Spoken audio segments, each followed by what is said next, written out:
भारत माता की, भारत माता की, भारत माता की। इसके बाद मैं विधानसभा प्रभारी संजय जी से अर्घ विधानसभा चौधरी अपने यशपाल जी से प्रार्थना करूंगा, वो भी माननीय मुख्यमंत्री जी को बुक्का देकर स्वागत करेंगे। इसके बाद चारों मंडल अध्यक्ष आगे आएंगे, माननीय मुख्यमंत्री जी को बुक्का देकर स्वागत करेंगे। असंध विधानसभा के चारों मंडल अध्यक्ष, जोरदार ताड़ियों से स्वागत। ताड़ियां बजती रहे भाई, ताड़ियों में कोई गुंजाइश नहीं है।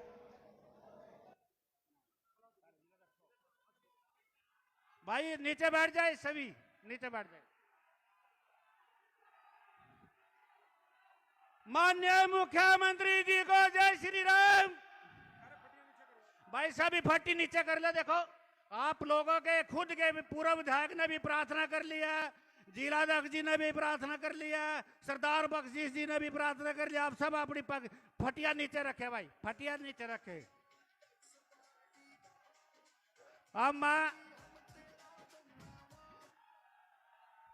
मेरा सभी साथियों से निवेदन है, फट्टी नीचे कर ले, फट्टी नीचे कर ले, फट्टी नीचे कर ले। सभी साथियों से मेरा हाथ जोड़ के निवेदन है। अरे पहले भी आपको बोला था फट्टी सारे नीचे कर ले, पहले भी कई बार बोल चुके हैं, सारे नीचे कर ले। हमारे जो साथी है सभी फट्टी नीचे कर ले। मुख्यमंत्री जोर से नारा लगाए। आदरणीय हमारे प्रिय मुख्यमंत्री नायब सैनी जी, मनोहर लाल जी, भारत माता की। बाढ़ दो। धन्यवाद। आप सभी बैठे भाई, आप सभी नीचे बैठ जाए, कुर्सियों पर अपना स्थान ग्रहण करें। सभी से प्रार्थना, आप नीचे बैठ जाए कुर्सियों पर। अब मैं हमारे करनाल जिला के यशस्वी जिलाध्यक्ष जी से प्रार्थना करता हूं, वो आए शब्दों द्वारा सभी का स्वागत करें। माननीय श्री योगिंदर राणा जी। को बना दिया अध्यक्ष पार्टी का, ओ बीजेपी हम तेरा धन्यवाद करते हैं। नायब सैनी को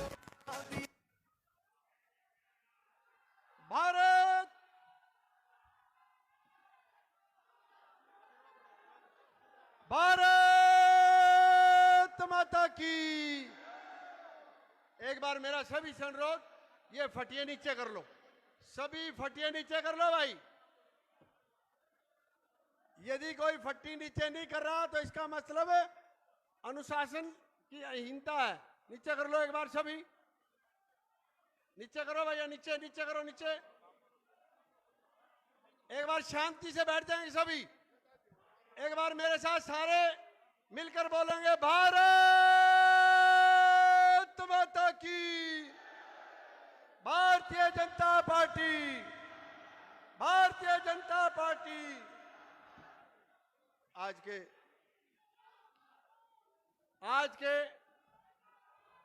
इस जन आशीर्वाद यात्रा में असन अनाज मंडी में पहुंचे हमारे बहुत ही लोकप्रिय, बहुत ही सरल स्वभाव के, बहुत ही मिलनसार, बहुत ही कर्मठ हमारे मुख्यमंत्री श्रीमान नायब सैनी जी, हमारे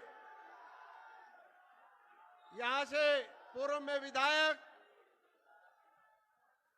सरदार बख्शीश सिंह जी, जिलेराम जी, संजय बटला जी, हरपाल जी, जिला के प्रभारी भारत भूषण जी, वीरेंद्र चौहान जी, यशपाल ठाकुर जी, संजय राणा जी, सुनील गोयल जी, हमारे गुरबख्शीश लाडी जी, बलजीत जी, हमारे ब्रिज टक्कर जी, सतीश कटारिया जी, गुलाब जी, हमारे सोहन सिंह राणा जी, गुरजीत जी, जगबीर जी, 2 मिनट शांति का दान देंगे।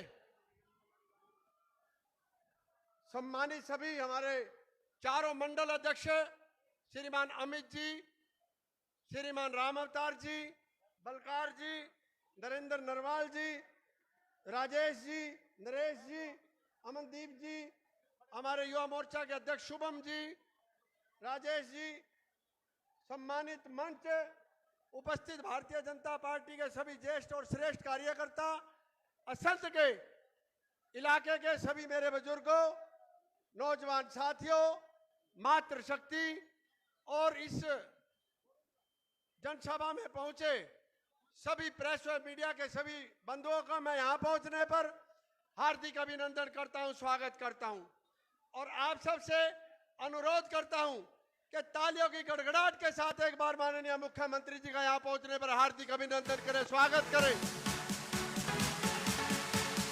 माननीय मुख्यमंत्री जी का हार्दिक अभिनंदन और स्वागत। जैसा कि आप सब जानते हैं कि केंद्र में भी और हरियाणा में भी पिछले 10 वर्षों से भारतीय जनता पार्टी की सरकार है और केंद्र में लगातार तीसरी बार एनडीए की सरकार माननीय नरेंद्र मोदी जी के नेतृत्व में बनी है। उस समय के हमारे यहाँ के प्रत्याशी श्रीमान मनोहर लाल जी को भी आप लोगों ने यहाँ से भारी मतों से जिताकर भेजा है, उसके लिए भी मैं सारी असंध की जनता का बहुत बहुत आभार व्यक्त करता हूँ, धन्यवाद करता हूँ। और जिस प्रकार से हरियाणा सरकार की यदि मैं बात करूं, पिछले 10 वर्षों में जो जो काम हुए हैं, चाहे नई नई योजनाएं जो जो लागू हुई हैं, चाहे बिना पर्ची बिना खर्ची की हो, चाहे किसानों की हो, चाहे उज्ज्वला की हो, चाहे हमारे नरेंद्र मोदी जी ने शुरू की थी आयुष्मान की, माननीय प्रधानमंत्री जी ने जो योजना शुरू की है, उस योजना के तहत हमारे हरियाणा सरकार ने भी चिरायु योजना का जो लाभ देकर हमारे गरीब लोगों को दिया है, उसके लिए भी मैं इनका आभार व्यक्त करता हूं, धन्यवाद करता हूं। और जब से माननीय नायब सैनी जी हमारे प्रदेश के मुख्यमंत्री बने हैं, जो जो नए नए काम, जो जो नई नई योजनाएं इन्होंने लागू की है, हमारे बीच में बहुत से जनप्रतिनिधि बैठे हुए हैं, बहुत से सरपंच बैठे हुए हैं। सरपंचों को जो ताकत दी है 21 लाख रुपए तक का उनको फ्री में खर्च करने के जो अधिकार दिया है, अपने आप में बहुत बड़ी बात है। ऐसी यदि मैं बात करूं, हरियाणा में पढ़ी लिखी पंचायत जो देने का काम किया भारतीय जनता पार्टी ने किया, 50% आरक्षण यदि वो चाहे नगर निगम, नगर पालिका, पंचायतें हों, उसमें भी यदि महिलाओं को दिया है, वो भी केवल और केवल हरियाणा एकमात्र ऐसा पहला प्रदेश है। हरियाणा एकमात्र ऐसा पहला प्रदेश है जहां 60 वर्ष से ऊपर के आयु के लोगों का जो सम्मान देने का काम किया, वो केवल और केवल हरियाणा में ही हुआ है। यहाँ पर प्रतिमाह 3000 रुपए हमारे जो वृद्ध व्यक्ति हैं उनके खाते में जाते हैं। इसी प्रकार से बिना पर्ची बिना खर्ची का जो हमारे भारतीय जनता पार्टी की सरकार ने जो नौकरी देने का काम किया, ऐसे बहुत से गरीबों के घर में दिया जलाने का काम किया कि जिन्होंने कभी जिंदगी में सोचा नहीं था कि उनके परिवार में कभी नौकरी आएगी। लेकिन अब जिस प्रकार से कोई इंस्पेक्टर लग रहा है, कोई एचपीएस लग रहा है, कोई अन्य सरकारी कहीं क्लर्क लग रहा है, वो केवल और केवल भारतीय जनता पार्टी की जो पॉलिसी है पारदर्शिता की, उसके आधार पर भी संभव हो पाया है। ऐसे यदि मैं बात करूं, हमारे नायब जी ने गरीबों के लिए अब हैप्पी कार्ड बनाए हैं। 1000 किलोमीटर तक की यात्रा जिन परिवारों की आय केवल मात्र 1,80,000 रुपए तक सालाना है, वो भी 1000 किलोमीटर की यात्राएं अपनी एक साल में पूरी कर सकते हैं। ऐसे ही अन्य यदि सरपंचों को जो अधिकार मिला है, सरपंचों को एक अधिकार मिला है, पहले अनपढ़ पंचायतें थी, सेक्रेटरी कहीं साइन करा लेता था और बीडीओ भी कहीं ना कहीं कुछ करा लेता था। जो अपराध सरपंच ने नहीं किया, उसको वो अपराध यदि ना करने की भी सजा कई बार हमारे सरपंचों को मिल जाती थी। लेकिन पढ़ी लिखी पंचायत होने की वजह से अब इस प्रकार का कोई भी अधिकारी या कर्मचारी उनके साथ गलत नहीं कर सकता। उनको पता है कि किस चेक पे वो साइन कर रहे हैं, किस रेजुलेशन पर वो साइन कर रहे हैं। ऐसे यदि मैं बात करूं, महिलाओं को भी जिस प्रकार से 50% पर आरक्षण पंचायतों में देने का सम्मान दिया है, वो हमारी भारतीय जनता पार्टी की सरकार ने दिया है। यदि अभी अभी जिस प्रकार से जो नए नए फैसले हुए हैं, वो भी जिस प्रकार से हम सब के लिए जो जो फीडबैक माननीय मुख्यमंत्री जी के पास आता है, उसके आधार पर ही चाहे जिस प्रकार से एक गरीब व्यक्ति को किस प्रकार से मुख्य धारा से जोड़ा जाए, मुख्य उनका यही उद्देश्य है कि कहीं ना कहीं अंत्योदय का जो नारा था, अंत्योदय का जो सपना देखा था, जो पंडित दीनदयाल उपाध्याय जी ने उसको साकार करने का यदि किसी ने काम किया वो माननीय नरेंद्र मोदी जी ने। और हरियाणा